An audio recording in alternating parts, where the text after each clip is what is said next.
Hello everyone, welcome to challenger classes. My name is Shyam Maurya. अभी हम class 10th का 5th chapter पढ़ रहे हैं जो अर्थमेटिक प्रोग्रेशन है। इसमें हमने बहुत सारे टॉपिक और बहुत सारे लेक्चर कवर कर चुके हैं। तो अभी हम देख लेते हैं वन बाय वन हमने क्या पढ़ लिया और नेक्स्ट टॉपिक हमारा क्या पढ़ना है। पहले हमने इसमें पढ़ा कि सीक्वेंस क्या होता है। सीक्वेंस मेन इंपॉर्टेंट टॉपिक था आपका। सीक्वेंस में से ही बहुत सारे टाइप के सीक्वेंस होते हैं। सीक्वेंस मतलब जिसमें डिफिनिट ऑर्डर और डिफिनिट आपका क्या रूल हो उसको हमने सीक्वेंस बोलते हैं। डिफिनिट ऑर्डर का मतलब क्या हो, असेंडिंग या डिसेंडिंग, मतलब हमारा नंबर बढ़ता हुआ दिखे या घटता हुआ दिखे और दूसरा उसमें कोई पैटर्न दिखे तो उसको हम बोलते हैं सीक्वेंस। अब जितने भी सीक्वेंस होते हैं उसमें से अर्थमेटिक प्रोग्रेशन होता है। सीक्वेंस पे क्वेश्चन भी करा हमने, फिर आगे अर्थमेटिक प्रोग्रेशन। तो सारे सीक्वेंस में से कौन से सीक्वेंस को हमने बोलेंगे जो अर्थमेटिक। एपी किसको बोला जाता है, तो एपी उसे बोला जाता है जिसके दो टर्म का कहीं से भी डिफरेंस करो हर जगह सेम आने वाला है। ठीक है, तो ये हमारा है। ऐसे करते हमने इसमें बहुत सारे क्वेश्चन करे। फिर हमने ए और डी निकालना सीखा। फिर आगे हमारा एन टर्म का फॉर्मूला क्या होता है, A plus N minus one D. फिर ऐसे करके हमने करते गए सारे बहुत सारे टाइप्स के इस पे क्वेश्चंस भी करे हैं। ये सारे क्वेश्चन कवर कर लिए हमने।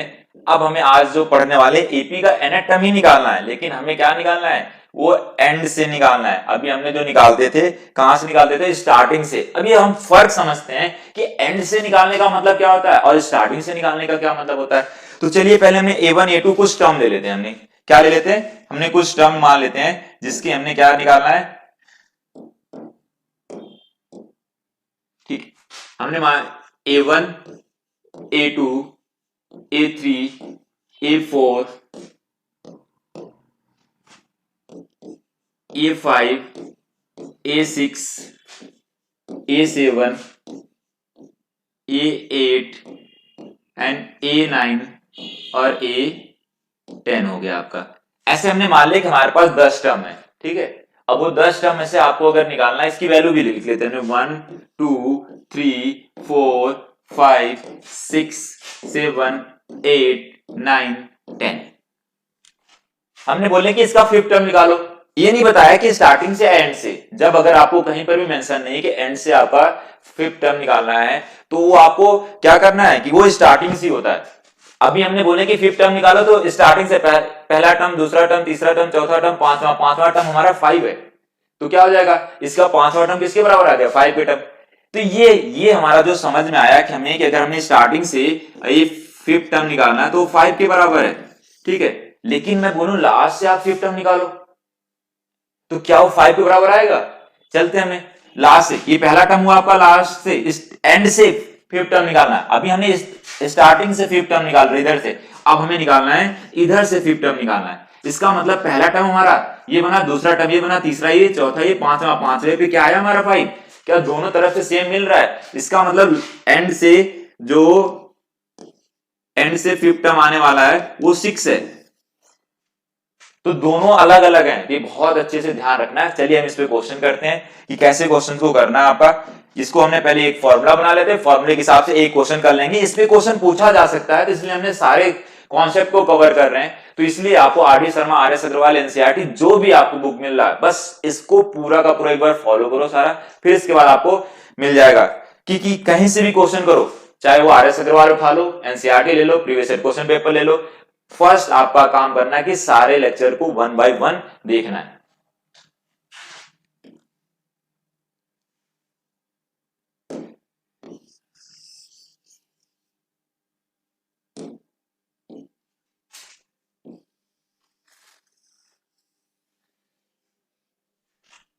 ठीक है, देखो ये सारी चीजें जो था ये हमने मान लिया कि ऐसे करते करते ये जो पूरा तो नहीं लेते हैं इसमें कुछ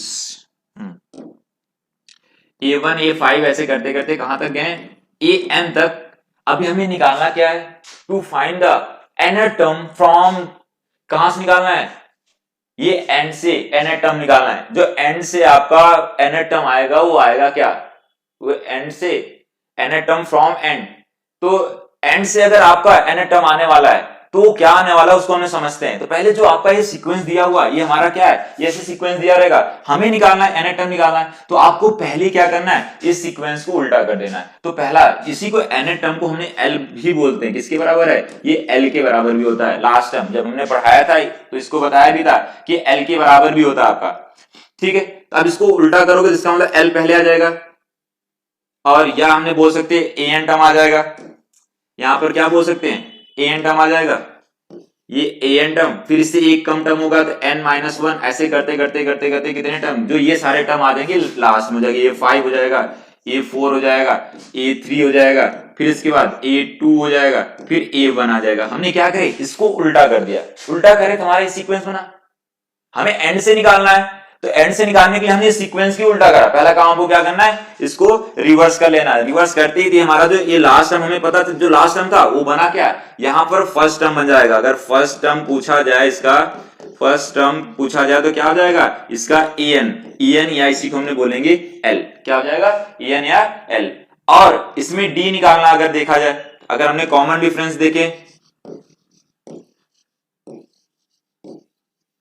कॉमन डिफरेंस क्या जाएगा, वो आएगा -d। अगर ये बढ़ते हुए रहा तब माइनस में आएगा, अगर ये घटते हुए तो ये प्लस में आएगा, ठीक है। तो आप -d ले सकते हो या +d दोनों ले सकते हो। तो इसका मतलब हमने लिख सकते हैं कि अब हमें फर्स्ट टर्म पता चल गया और हमारा कॉमन डिफरेंस पता चल गया, और हमें निकालना कौन है, एंड से। अब वो एंड वाला क्या हो गया, इधर से स्टार्टिंग आ गया, इधर से स्टार्टिंग आ गया। तो इसका मतलब हमें an टर्म जो निकालने हैं वो आ जाएगा, फॉर्मूला क्या होता है पहले an टर्म का, a प्लस n-1d, यही होता था फॉर्मूला। इस फॉर्मूले के हिसाब से आपको क्या करना है, अब हमें लास्ट से टर्म निकाल लेना है। तो लास्ट वाला टर्म क्या होता है, an जो लास्ट से आएगा, तो ये a बन गया क्या, l बन गया, और यहाँ n टर्म ही निकालना है, तो n हो जाएगा, और d की वैल्यू क्या आ जाएगा, -d। जो ये फॉर्मूला बना है इसके हिसाब से हम क्या करेंगे, निकाल लेंगे। वैसे आपको बस दो चीज फाइंड करना है, वो आपका फर्स्ट टर्म, जैसे ही इसको रिवर्स करोगे फर्स्ट टर्म पता चल जाएगा और डी पता चल जाएगा, फिर नॉर्मल वाले फॉर्मूले में पुट कर दो, उसी से आंसर निकल जाएगा आपका। तो चलिए क्वेश्चन इस पे करते हैं, इस पे क्वेश्चन करते हैं और समझते हैं इसको। तो फटाफट इस फॉर्मूले को नोट कर लीजिए, फिर क्वेश्चन पे करते हैं। अब आप क्वेश्चन की तरफ चलते हैं। क्वेश्चन, पहला क्वेश्चन आ गया, find the 11 term from the end of the AP. जो 11 टर्म हमें फाइंड करना है, वो भी कहां से करना है, ये 11 term from the end of, हमें एंड से 11 टर्म फाइंड करना है। एंड से अगर 11 टर्म फाइंड करना है तो हमें पहले एपी दिया क्या है, वो दिया हुआ है 10, 7, 4, ऐसे -62। इसका मतलब हमें क्या करना है, पहला काम इसको ऐसे लिख लेना है, रिवर्स में लिख लेना है। इसके बाद आ जाएगा ये, यहां आ जाएगा 4, 7 और 10, ये बन गया आपका। तो अब देखिए इसे, जब हमने एंड से निकालना हो तो हमेशा क्या करो, इसको रिवर्स कर दो, और यहां पर आ जाएगा इसका फर्स्ट टर्म। देखो फर्स्ट टर्म क्या आ गया, -62, और डी निकालना है, जो कॉमन डिफरेंस बोला था, डी निकालना तो कहीं से भी निकाल सकते हो। तो ये देखो, ये आपका कौन सा, ये लास्ट की भी टर्म हो रहे थे, इसमें हमने बड़े में से, ये 10 में से अगर आप 7 माइनस करोगे तो क्या आ जाएगा, 3 आएगा, ये हमारा डी आ गया, ठीक है। ए और डी पता चल गया, हमें निकालना क्या है, 11 टर्म निकालना है। 11 टर्म निकालना है क्या है, फ्रॉम द एंड।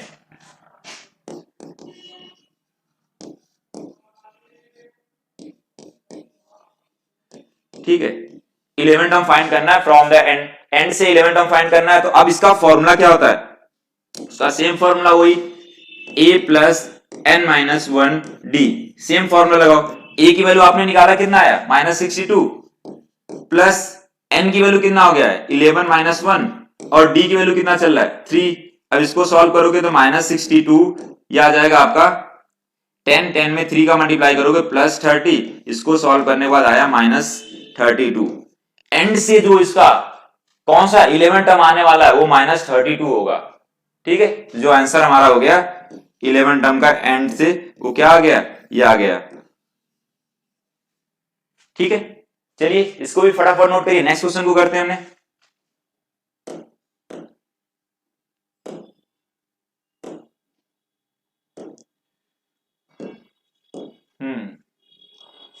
अब देखिए कुछ अलग अलग टाइप के क्वेश्चन है आपके, जो मैंने बताया था आपका ये एनाटॉमी चल रहा है सारा, तो इसका पार्ट 1, पार्ट 2, पार्ट 3 ये 3 वीडियो में आने वाला है, तो थर्ड ये वीडियो आपका होगा इसका। तो इसमें आपका लास्ट आज कुछ क्वेश्चन होंगे जिसको हम खत्म करके सम ऑफ एनाटॉम पे चलेंगे, या अभी अर्थमेटिक मीन भी निकालना सीखना है। इसमें बोला गया how many 3 digit numbers are divisible by 7। 3 digit का नंबर, ये बताइए 3 डिजिट का नंबर स्टार्ट कहां से होता है? तो पहला 3 डिजिट का जो 3 डिजिट का नंबर आता है वो आपका कौन सा हो जाता है? पहला 3 डिजिट का नंबर आपका हो जाएगा 100, फिर करते करते करते करते कहां तक जाएगा वो नंबर? वो 999 तक जाएगा। ये यहां से स्टार्ट हुआ और यहां तक जाने वाला नंबर आपका। तो अब देखिए इसको निकालना आपको, तो बताइए कौन सा नंबर, इसको कैसे हम इसको फाइंड करेंगे? ये बोला गया 3 डिजिट का नंबर कितने हैं वो जो 7 से डिविजिबल है, तो पहला नंबर फाइंड करना है। तो पहला नंबर फाइंड करने के लिए हमने क्या करते, हम ले लिए कि देखते 105, 102, 103, 105, इसमें से कौन सा नंबर 7 से डिविजिबल है? पहले 100 तो 7 से नहीं होगा, 102 डिविजिबल है 7 से, ये भी नहीं डिविजिबल होगा क्योंकि इवन नंबर है।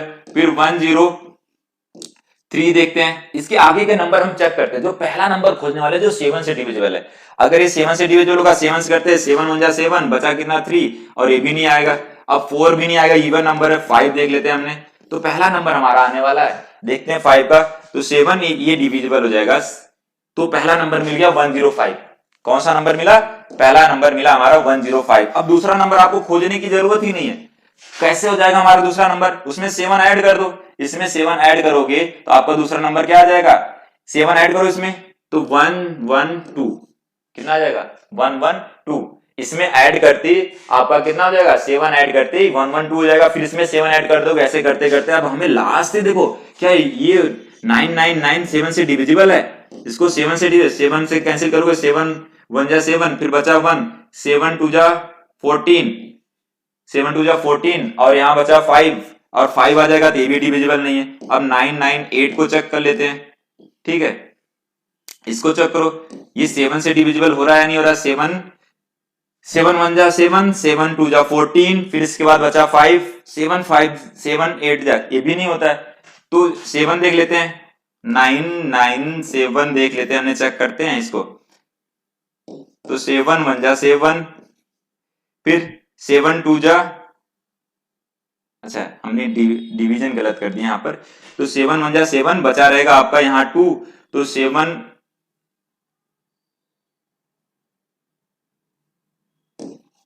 998, इसको डिवाइड करना है 7 से, 7 1 जा 7, बचा यहाँ पर 2, और आ जाएगा 2, और 7 4 जा कितना होता है?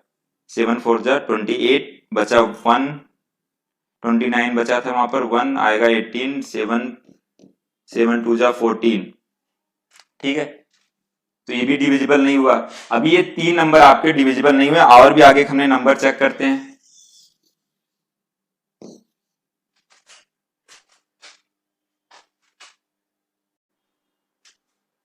अभी हम देख रहे थे कि इसमें हमारा क्या है कि इसमें 7 से डिविजिबल कौन कौन से नंबर होंगे, तो ये हमारा कहां तक देख लिया हमने।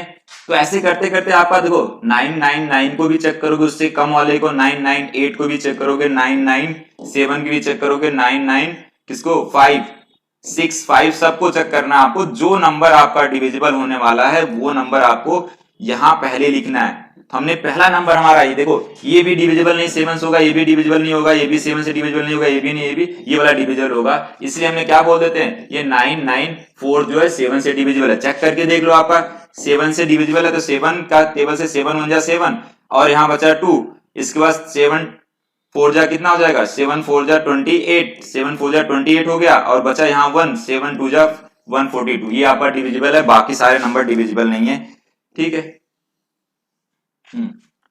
तो अब हमें पता चल गया एक सीक्वेंस है, सीक्वेंस पता चल गया, तो अब आपको क्या करना, हाउ मेनी नंबर निकालने हैं, हमें लास्ट टर्म पता है। देखो इस फॉर्मूले में आपको जो ये फॉर्मूला दिया गया है, उस फॉर्मूले में 3 चीजें गिवन रहेंगे, तो चौथा आप निकाल सकते हो, a plus n minus 1d, ये हमारा फॉर्मूला है। इसमें 4 चीजें, 1 2 3 4, इसमें से हमें 3 चीजें गिवन है। an की वैल्यू लास्ट में पता है, फर्स्ट टर्म इसका पता चल गया, d की वैल्यू पता चल गया, इसका मतलब हमें पूछा क्या गया, nth टर्म पूछा गया। तो हमने लिख लेते हैं यहां से कि जो nth टर्म हम कैसे निकालेंगे, पहले एक एक चीजें, हाँ तो ए की वैल्यू क्या है, ए की वैल्यू 105 और डी की वैल्यू क्या आने वाला है, डी 7 आएगा। देखो 112 में से 105 माइनस करोगे तो कितना आ जाएगा, 7 आ जाएगा, यह आ जाएगा 7।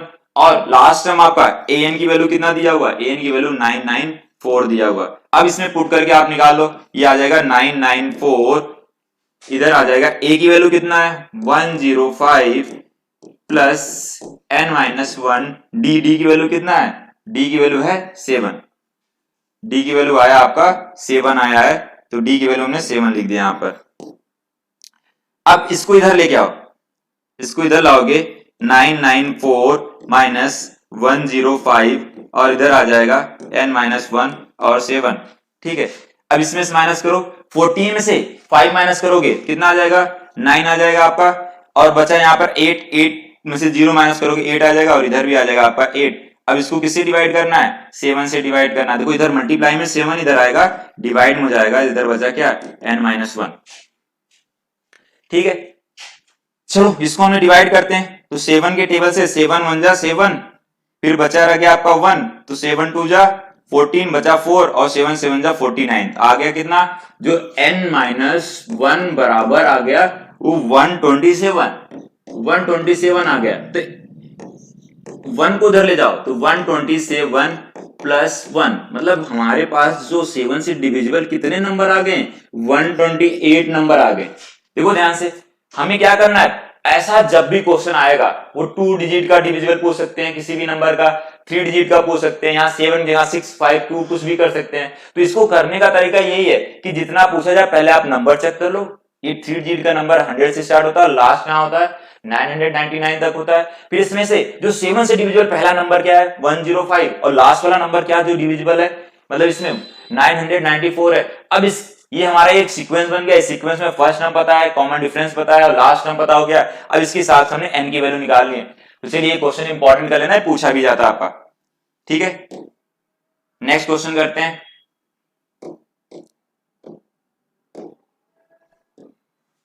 हाँ, नेक्स्ट क्वेश्चन आपका आ गया, इसमें दिया हुआ कि a sum of 1000 is invested at per annum simple interest। ये बोलना है कि किसी ने इन्वेस्ट करा 8 रुपए पर एनम के हिसाब से उन्होंने इंटरेस्ट के, ठीक है। इसके बाद बोलना है calculate the interest at the end of 1 2 3 4 5 6, ऐसे करते हुए ईयर्स के बारे में। पहला ईयर का जब एंड होगा तो कितना सिंपल इंटरेस्ट आ जाएगा, सेकंड ईयर का एंड होगा तो फिर कितना सिंपल इंटरेस्ट आ जाएगा, थर्ड ईयर का एंड होगा तो फिर कितना सिंपल इंटरेस्ट आ जाएगा। तो ऐसे करते करते उन्होंने बोला कि एक सीक्वेंस आप बनाइए जो इंटरेस्ट का हो वो एपी में होना चाहिए। तो पहला क्वेश्चन ये पूछा जाएगा। फिर दूसरा, find the interest at the end of 30 years. पहला काम करना है, इसमें हमने सिंपल इंटरेस्ट समझने वाले हैं। सिंपल इंटरेस्ट के बाद सब कुछ समझ में आ जाएगा सिंपल इंटरेस्ट होता क्या है। अगर सिंपल इंटरेस्ट को आपको समझना है तो ये P multiply R multiply T upon में 100 होता है। ये P होता क्या है, P आप जो कहीं पर इन्वेस्ट करते हो या किसी से लेते हो वो आपका प्रिंसिपल अमाउंट होता है। यहाँ पर 1000 रुपीज बना क्या है, वो प्रिंसिपल है, वो इन्वेस्ट करा गया। उसके किस पे, वो रेट ऑफ इंटरेस्ट कितना था उसका 8% का रेट ऑफ इंटरेस्ट था। और टाइम क्या देखना है, पहले साल दूसरे साल तीसरे साल ऐसे हमेशा बढ़ते हैं। और सिंपल इंटरेस्ट आपका हर साल सेम अमाउंट ही बढ़ाता है। मान लो कि पहले साल आपका 80 रुपीज बढ़ा, अगर हमने इसका 8% देखे तो अगले साल भी 80 रुपीज बढ़ जाएगा। फिर हमें सिंपल इंटरेस्ट का इसका पहले तो एक सीक्वेंस बनाना है।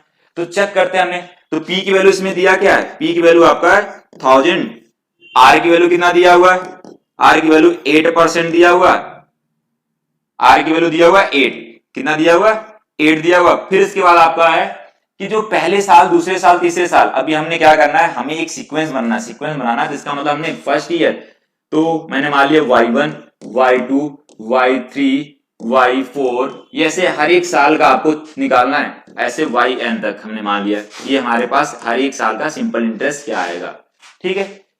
तो पहले साल का हमने कैलकुलेट करते हैं। अगर हमने पहले साल का फर्स्ट ईयर का कैलकुलेट करते हैं सिंपल इंटरेस्ट, इसका मतलब T की वैल्यू क्या हो जाएगा, फर्स्ट 1 ईयर हो गया। तो इसमें हमने करना है P की वैल्यू हो जाएगा आपका 1000 मल्टीप्लाई R की वैल्यू क्या हो रहा है, R की वैल्यू कितना दिया हुआ 8 और T की वैल्यू 1 है और नीचे कितना है 1000 से आपका, तो ये 2 0 0 कैंसिल हो जाएंगे, आ जाएगा आपका 80।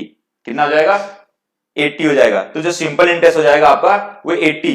तो इसका मतलब पहले साल अगर सिंपल इंटरेस्ट 80 चल रहा है तो फिर दूसरे साल क्या हो जाएगा, यहाँ वैल्यू बस 2 हो जाएगा, तो इसमें मल्टीप्लाई हो जाएगा आपका, कितना हो जाएगा, डबल हो जाएगा 160।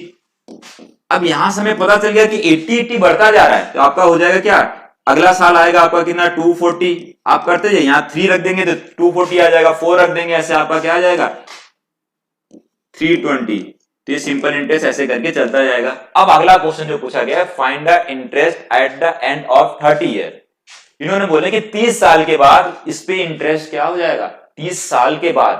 तो इसका मतलब कि हमें निकालना है y30 की वैल्यू, मतलब हमें a30 निकालना है। क्या निकालना है, a30 निकालना है। इसका पहला टर्म यहां से क्या आ गया आपका, ये पहला टर्म क्या आ गया, इसका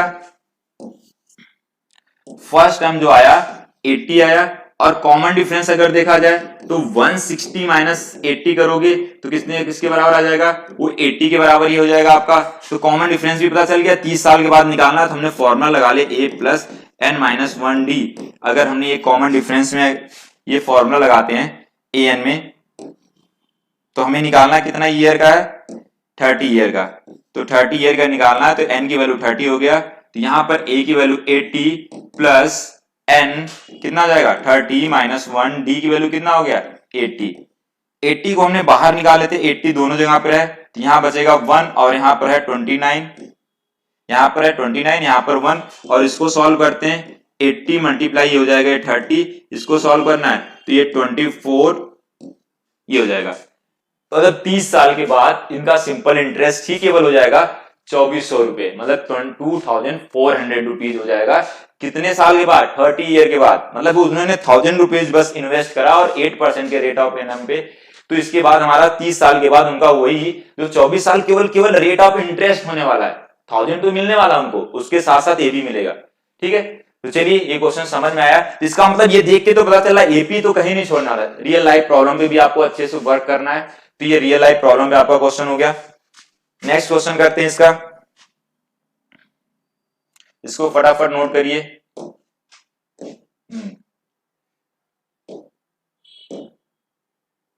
यहां दिया हुआ कि in a new year Renu saved 50 in the first week. उन्होंने जब नया साल स्टार्ट हुआ तो उन्होंने 50 रुपए पहले ही वीक में सेव कर लिया। आगे बोल रहे हैं कि then increase her weekly savings by 17 rupees by 50 paise. ये बोल रहे हैं कि 17 रुपीज और 50 पैसे हर क्या कर रहे हैं, हर वीक में उन्होंने इंक्रीज कर दे रहे हैं। अब देखते हैं, तो यहां पर ये बोल रहे हैं कि इनका क्या करिए, इफ द nth वीक, मतलब हमने nth वीक तक जा रहे हैं और हर वीकली सेविंग्स बिकम्स, ये ऐसे करते करते वो जाते रहे आगे, तो कुछ टाइम के बाद उनका सेविंग्स कितना हो गया 207 रुपीज पॉइंट 50 पैसे, मतलब 7 रुपीज 50 पैसे हो गया। तो चलिए इसको हम देखते हैं कि ये कब होता है, कितने साल के बाद हो जाता है या कितने वीक के बाद हो जाता है, हमारे पास इतना अमाउंट हो जाता है।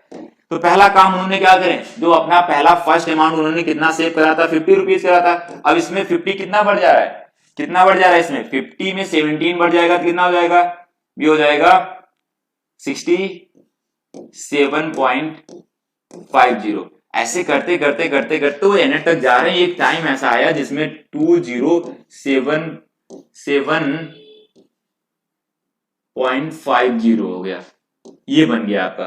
तो समझना आपको क्या करा गया, पहले उन्होंने सेविंग करा 50, फिर उसमें कितना बढ़ गया हर वीक में, दूसरे वीक में, सेकंड वीक में, ये फर्स्ट वीक का था आपका और ये सेकंड वीक का हो जाएगा, और ऐसे थर्ड वीक में भी बढ़ता जाएगा 17 रुपीज 50 पैसे, ऐसे हर वीक में बढ़ते बढ़ते एक टाइम ऐसा आया कि जो इतना रुपीज बन गया उनका। तो कितने वीक के बाद बनाओ वो पूछा गया। तो चलिए इसमें पहला टर्म क्या है, पहला टर्म आपका 50 है और डी कितना आएगा, डी इसको माइनस फिर करोगे तो वही आएगा 17.50 आ जाएगा आपका। और हमें ए एन की वैल्यू कितना दिया हुआ, ए एन की वैल्यू 207.50 दिया हुआ। अब अगर इसको सॉल्व करना आपका, अगर हमें इसकी वैल्यू निकालना है तो हम इसको सॉल्व करते हैं। एन की वैल्यू तो फाइंड करना है, तो A N equal to A plus N minus 1d। इसमें ए एन की वैल्यू पता है 207.50 इक्वल टू ए की वैल्यू कितना हो जाएगा 50 प्लस एन माइनस 1, डी की वैल्यू कितना आ गया 17.50। ठीक है, ये हो गया। अब हम इसको इधर लेके आते हैं, इसको इधर लाएंगे तो ये माइनस हो जाएगा 207.50 माइनस 50 और इधर क्या हो जाएगा n-1 और हो जाएगा 17.50। ठीक है, अब इसमें से 50 माइनस करिए, 50 से 50 कैंसिल नहीं होगा। देखो जब भी माइनस करा जाता है तो आपको ध्यान रखना है कि 207.50 इसमें डेसिमल है ही नहीं, यहाँ आपका 50.00 ऐसे लाइक डेसिमल बनाए, फिर जीरो में से जीरो, ये आ जाएगा 5 आ जाएगा पॉइंट और यहाँ 7 आ जाएगा और ये 10 में से 5 माइनस करोगे तो 5 आएगा और यहाँ बचेगा 1, तो कितना हो जाएगा 157.50 और इधर ही मल्टीप्लाई में इधर आके क्या हो जाएगा डिवाइड में हो जाएगा। ठीक है, अब बचा n-1। अब इसका कैलकुलेशन करना आपका, ये कैलकुलेशन कैसे करना है, देखो n-1 जो बराबर आ गया, किसके बराबर आ गया, वो आ गया 5.750 डिवाइड बाई ये आ गया। अब देखो 2 डिजिट के बाद इसमें डेसिमल लगा हुआ और इसमें भी 2 डिजिट के बाद डेसिमल लगा हुआ, इसका मतलब डेसिमल से डेसिमल हट जाएगा और जीरो बचा क्या आपका, जो इधर आ जाएगा n-1, ये हो जाएगा 15750 और यहां आ जाएगा क्या 750, ये जीरो जीरो से कैंसिल हो गया। अब इसको 5 से डिवाइड कर देते हैं, 5 से डिवाइड करेंगे तो क्या आ जाएगा 5 3 जा 15, 5 3 जा 15 और यहां पर क्या आ जाएगा और 5 1 जा 5 और 5 5 जा 25, ये हो गया। और नीचे कितना है 5 3 जा 15 और 5 5 जा, अब इसको फिर 5 से डिवाइड कर देते हैं, 5 से अगर डिवाइड करोगे कितना आ जाएगा 5 6 जा और 5 3 जा 15 और यहां आ जाएगा 5 7 जा, इसको कैंसिल करोगे तो आ जाएगा 9। तो यहां से आ गया n-1 इक्वल टू 9, तो n की वैल्यू क्या आ जाएगा, इसको -1 को उधर ले जाओ तो प्लस हो जाएगा, उधर आके तो हो जाएगा 10, तो n इक्वल टू 10 आ गया आपका। तो इसका मतलब 10 वीक के बाद उनका अमाउंट कितना हो जाएगा 207 रुपीज एंड 50 पैसे, इतना हो जाएगा आपका अमाउंट। तो आज हमने एनेट का कंप्लीट आपका जितना भी क्वेश्चन थे उसको कंप्लीट कर लिया। अब हम नेक्स्ट लेक्चर में मिलने वाले हैं, नेक्स्ट लेक्चर होगा आपका, उसमें हम न्यू टॉपिक स्टार्ट करेंगे। चलो आज के लिए इतना ही, थैंक यू, बाय बाय।